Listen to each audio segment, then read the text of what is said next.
ఒక్కసారి కొమ్మూరి గోల్డ్ కి కాల్ చేయండి. తాకట్లో ఉన్న మీ బంగారాన్ని విడిపించి మార్కెట్ ప్రైస్ కి వాళ్ళు కొనుక్కుని మిగతా డబ్బులు మీకు ఇచ్చేస్తారు. హాయ్ హలో నమస్తే, నేను మీ కట్టా కార్తిక్. మనతో ఉన్నారు ప్రముఖ ఆర్జే శేఖర్ భాషర్ సార్. భారత మాతాకి జై. బోలో భారత్ మాతాకి జై.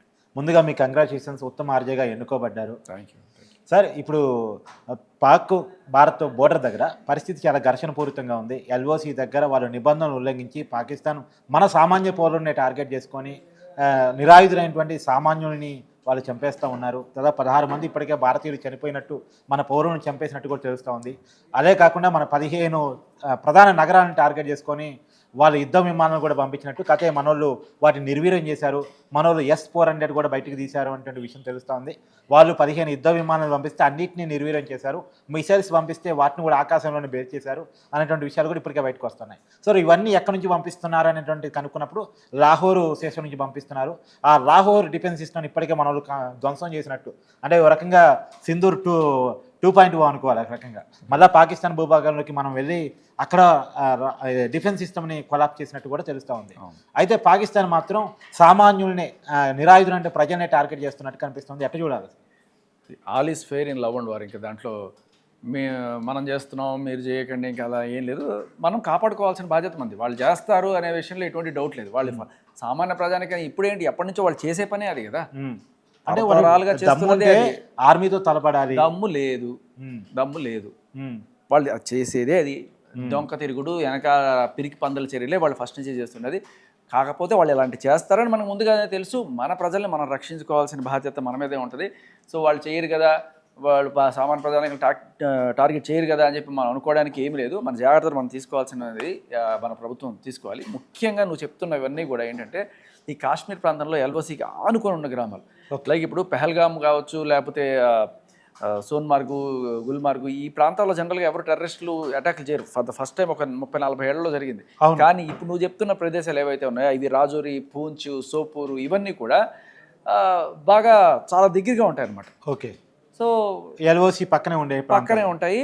అండ్ వీటిని చాలా ఈజీగా టార్గెట్ చేయొచ్చు. అంటే అంత దూరం నుంచి బోర్డర్ అవతల నుంచి కూడా మోటార్ షెల్స్ ఇవన్నీ కూడా చేస్తే ఇక్కడికి వచ్చి పడుతుంటాయి. ఓకే. సో ఈ కాల్పులు అనేవి అప్పుడప్పుడు జరుగుతూ ఉంటాయి. ఇవి 2-3 రకాలుగా జరుగుతుంటాయి. ఇప్పుడు ఉద్రిక్త వాతావరణం ఉన్నట్టు జరుగుతుంటుంది.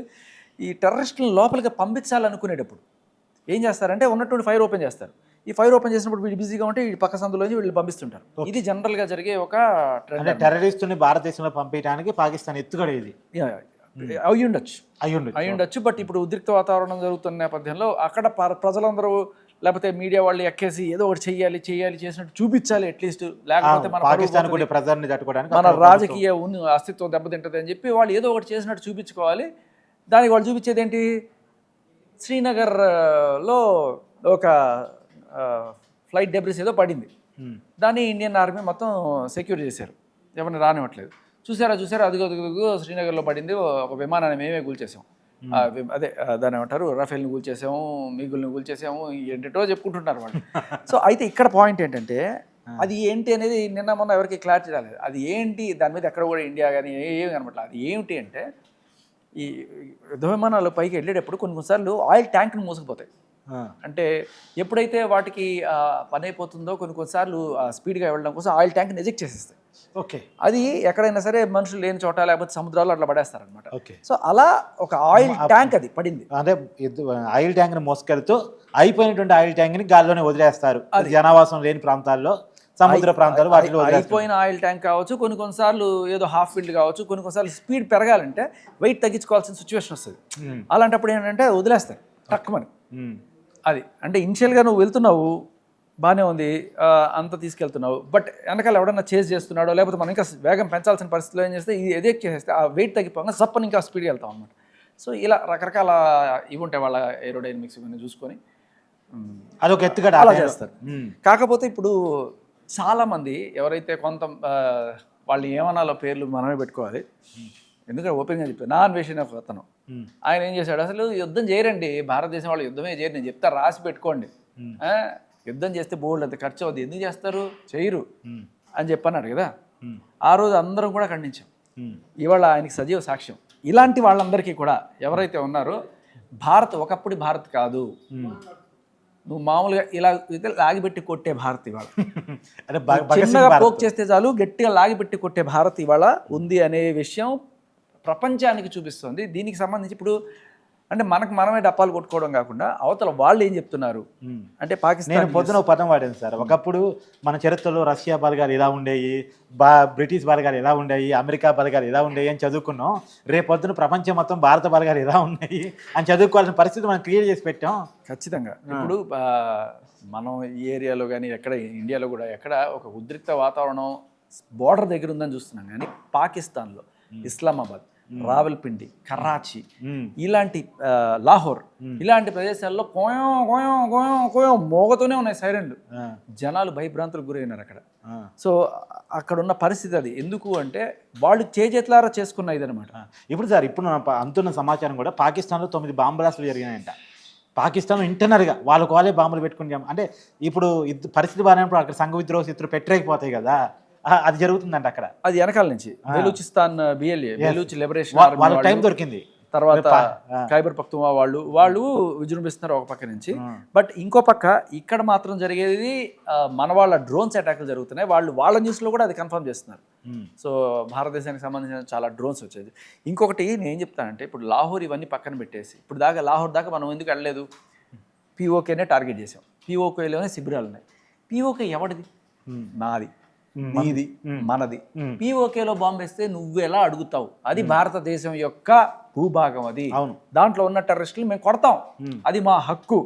ఓకే, POK అనేది భారతదేశ భూభాగం కాబట్టి దానికి నువ్వు అడగడానికి లేదు. First point, that's not an act of war. అది టెర్రరిస్టులని మట్టుపెట్టడానికి చేసింది. దానికి పాకిస్తాన్ సార్వభౌమాధికారాన్ని మనం ఇది చేసామనడానికి వాళ్ళకి హక్కే లేదు. అవును, ఫస్ట్ పాయింట్. POKలో వేస్తాం, ఎప్పుడైనా వేస్తాం, అది మాది, మా ఇష్టం. ఇక మీరు దాడులు మొదలెట్టారు కాబట్టి మేము లాహోర్ దాకా కొట్టాల్సి వచ్చింది. ఇప్పుడు లాహోర్ రావల్పిండి స్టేడియం మొత్తం ధ్వంసం అయిపోయింది, క్రికెట్ స్టేడియం, మీకు తెలుసా లేదు. తర్వాత నీలం చీనాం అనే ఒక ఇది వాళ్ళ రివర్ పైన ఉన్న డ్యామ్, దాన్ని ధ్వంసం చేశారట. అంటే వాళ్ళు చెప్తున్న న్యూస్, వాళ్ళు చెప్పడానికి ఏముందిలేండి, మనం ధృవీకరించిన తర్వాత కాదు 2 రకాలు. ఇప్పుడు వాళ్ళు చెప్పేవి జనరల్గా ఎలా ఉంటాయంటే మేము 10 భారతీయ విమానాలు కూల్చేసాం, మేము భారతదేశంలో దాడులు చేసాం, ఇలాంటివన్నీ చెప్తే అది నమ్మకపోవచ్చు. కానీ వాళ్ళ మీద పడ్డ వాళ్ళ అబద్ధాలు చెప్పుకోరు. ఇదిగో ఇది పడేది, ఇదిగో ఇది జరిగింది. ఇప్పుడు పాకిస్తాన్ పరిస్థితి రివర్స్లో ఉందిలేండి సరే. అంటే ఒక రకమైన దయ, కరుణ, జాలి కోసం కూడా వాళ్ళు ప్రయత్నం చేస్తున్నారు. వాళ్ళు అలాంటివి కొన్నిసార్లు అది ఒక లేడీ జర్నలిస్ట్ని పెట్టి ఏడిపిస్తారు. అది అవును అది అంటే మగాడిలాగా పోరాడడం చేత కాక ఆడదాన్ని ముందు పెట్టి వాళ్ళేమో ఆడవాళ్ళతో ఏడిపిస్తున్నారు, మన వాళ్ళేమో ఆడవాళ్ళతో ఫైట్ చేపిస్తున్నారు. అది ఎస్. సో అద్భుతమైన పాయింట్ కార్తీక్, నిజంగా చెప్తున్నా కదా. ప్రెస్ మీట్ పెట్టిన 2 వింగ్ కమాండర్లు మహిళలు చూడడం ముచ్చటగా అనిపించింది నాకు. అదిరా అంటే ఆడవాళ్ళని అలా పైన చేసి ముసుగులేసి ఏడిపించడం కాదు, వాళ్ళని ఎంపవర్ చేయడం. వాళ్ళు ఇవాళ యుద్ధ విమానాల్లో పాకిస్తాన్ వాళ్ళ అది మా మహిళల సింధూరాన్ని మీరు పాడు చేస్తారా, మేమేంటో చూపిస్తామని చెప్పేసి కొట్టేసి వచ్చేసారు. ఎస్. ఇంకొకటి ఆ టెర్రరిస్ట్ వాడి పేరు మౌలానా మసూద్ అజార్. ఆడి ఇంట్లో అంటే పాపం 10 మంది చనిపోయారంట. అసలు చాలా దారుణమైన సిచ్యువేషన్. అంటే ఒరే నువ్వు ఇప్పటిదాకా చేసిన టెర్రరిస్ట్ అటాక్లో ఎంతమందిని చంపుతావు, ఎంతమంది అమాయకులు చంపుతావు, అసలు నీ జోలికి ఏమాత్రం రాని అభం శుభం తెలియని ఒక పెహల్గాంలో ఎక్కడి నుంచో ఇండియన్ టూరిస్ట్ నుంచి వచ్చిన వాడిని చేస్తే వాడికి ఫ్యామిలీ ఉంటుంది అంతే కదా సార్. ఇప్పుడు కళ్ళ ముందు కదా, నెల్లూరులో మధుసూదన్ రావు గారి ఫ్యామిలీ ఉంది, వైజాగ్లో మారుతిరావు గారు ఏమో సంథింగ్ ఆయనకి ఫ్యామిలీ ఉంది. అంటే వీళ్ళందరికీ లేదు, ఫ్యామిలీస్ లేవా? కేవలం మా మసూద్కి మాత్రమే ఫ్యామిలీ ఉంది. మసూదే మనిషి, మధుసూదన్ మనిషి కాదా? మధుసూదన్ మనిషి కాదు, కరెక్ట్. సో ఇప్పుడు ఆయనకి బాధ అనేది తెలుస్తుంది. అప్పుడు ఇప్పటిదాకా వాళ్ళని చంపేసి వీళ్ళని చంపేసి ఒక పైశాచిక ఆనందం పొందుతున్న నీకు నిజంగా నీ మనిషి పోతే ఏదైతే బాధ ఉందో అది ఇన్నాళ్ళు చాలా మందికి నువ్వు చేసావు, నీ పాపం పండింది వాళ్ళ. ఇది ఇక్కడితో మనం వదిలేయకూడదు. నేను చెప్తున్నాను కదా, ఈ మసూద్ అజార్ అనేవాడు మన భారత పార్లమెంట్ మీద అటాక్ చేసిన దరిద్రపు టెర్రరిస్ట్ వాడు. అవును, వాడికి పాకిస్తాను ఏంటి Z కేటగిరీ సెక్యూరిటీ పెట్టిందంటే ఇప్పుడు అక్కడ హఫీజ్ సయీద్ అని ఇంకొక టెర్రరిస్ట్ ఉన్నాడు. ఇక్కడి నుంచి బాంబేలో బ్లాస్ట్ చేసిన దావుద్ ఇబ్రహీం, ముగ్గురు అక్కడే ఉండి వాళ్ళు ఏదో పెద్ద home minister, chief minister, prime minister లాగా ముగ్గురికి పెద్ద సెక్యూరిటీ అరేంజ్ చేస్తుంటే నిజానికి సార్ వాళ్ళే నిజంగా కూడా పాకిస్తాన్ ప్రైమ్ మినిస్టర్ డమ్మీ, వేరేదే పరిపాలన మొత్తం కూడా. అలాగే అనిపిస్తుంది. ఎందుకంటే ఇప్పుడు వీళ్ళు ముగ్గురు ఓన్లీ భారతదేశంలోనే తీవ్రవాదులు కాదు, అమెరికా టాప్ తీవ్రవాదుల లిస్టులో మసూద్ అంటే ఉన్నాడు. ప్రపంచం గుర్తించిన టెర్రరిస్టులు వీళ్ళు. అవును. సో అటువంటి వాళ్ళని కూర్చోబెట్టి వాళ్ళకి రాచమర్యాదలు చేస్తూ వాళ్ళని మేపుతూ వాళ్ళకి సెక్యూరిటీ చేస్తూ ఉంటే, ఒక ఒసామా బిన్ లాడెన్ కూడా మొన్నటిదాకా అబద్ధపత్లు అలాగే చేశారు కదా. అవును. సో ఇప్పుడు మనం చేసే యుద్ధం ఒక బాంబు వేసామా వచ్చేసామా, ఇంకో బాంబు వేసామా వచ్చేసామా, లేకపోతే ఒక 10 మంది వాళ్ళు టెర్రరిస్టులు చచ్చిపోయారా, శిబిరాలు పోయా అనేది కాదు. ఈ ముగ్గురు సంగతి ఏంటి, వీళ్ళని మట్టు పెట్టిన రోజే నిజమైన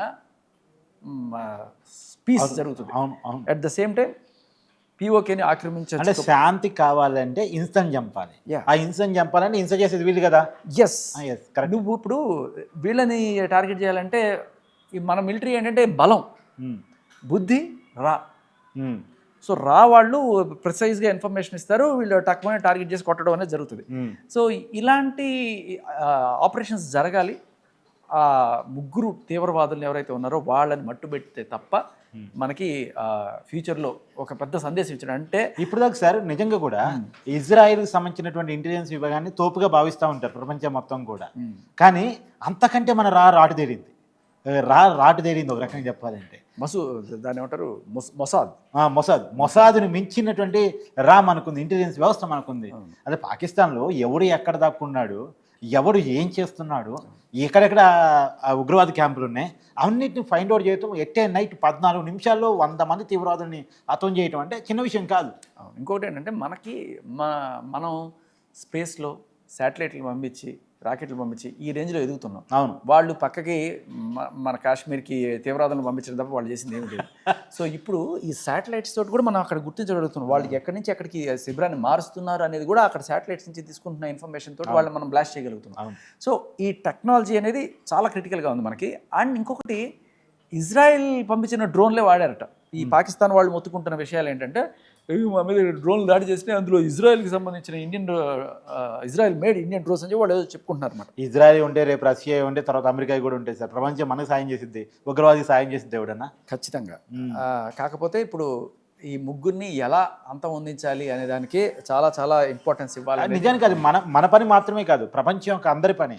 అమెరికా వాడి పని, రష్యా వాడి పని, తర్వాత ఇజ్రాయిల్ వాడి పని. ఎందుకంటే వాళ్ళు ప్రపంచం మొత్తం మీద ఎక్కడ అవకాశం ఉంటే అక్కడ ఉగ్రదాడులు చేపిస్తూ ఉన్నారు, ఎక్కడ అవకాశం ఉంటే అక్కడ దాడులు చేపిస్తూ ఉన్నారు, సామాన్య ప్రజల్ని టార్గెట్ చేసుకుంటా ఉన్నారు. కాబట్టి అది ప్రపంచం యొక్క పని కూడా. నిజానికి ఇప్పుడు మేల్కోవాలి ప్రపంచం, భారత్తో కలిసి రావాలి. ఇంకొకటి కూడా, ఇప్పుడు మారిపోయిన భారత్ని మనం చూస్తున్నాం. ఇదివరకులాగా టెర్రరిస్టులని ఆ కసబ్గాడు దొరికితే వాడిని కూర్చోబెట్టి జైల్లో మేపి చాలా రోజుల తర్వాత ఎప్పుడో ఉరిదీసి చేశారు. కానీ బట్ ఈ మసూద్ అజర్ అనేవాడు ఎప్పుడైతే మనకి చిక్కాడో, మనం వాడిని తీసుకెళ్ళి తిహార్లో పెట్టాము, అక్కడ శ్రీనగర్లో జైల్లో పెట్టారు, చాలా చోట్ల మార్చారు. ఇన్ని రోజులు వాడు అట్లాగే ఇండియాలో తిరుగుతూ ఉండే.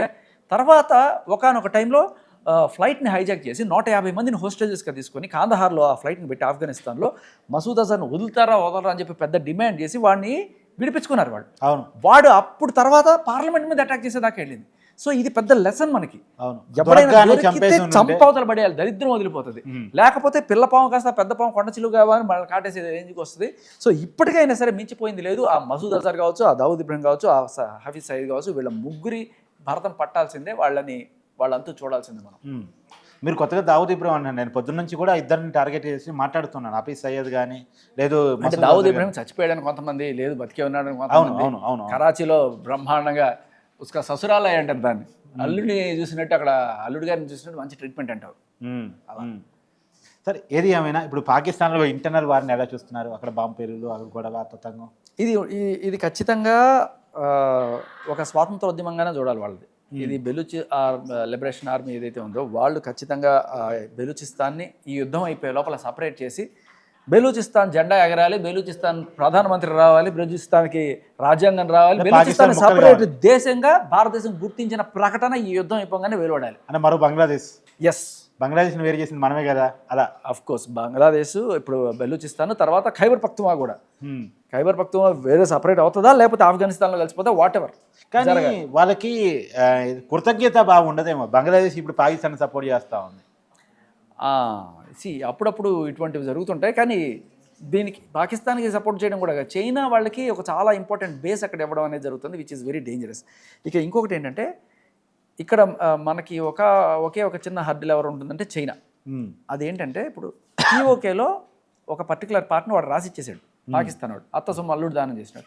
ఆ పర్టికులర్ ఏరియా కారాకోరం హిల్స్ నుంచి ఎలా పాస్ అవుతూ గ్వాదర్ పోర్ట్ దాకా వెళ్తుంది. చైనా నుంచి పాకిస్తాన్ కరాచీ పక్కన ఉన్న ఒక పోర్ట్ దాకా వెళ్తుంది. ఈ వే వచ్చేది పీఓకేలో ఉంది. ఇప్పుడు మనం పీఓకేని ఆక్యుపై చేసుకుంటే అది మాకు అర్థం అవుతుంది రేపు అని చెప్పి చైనా వాడు వీళ్ళకి సపోర్ట్ వచ్చే అవకాశం ఉంది.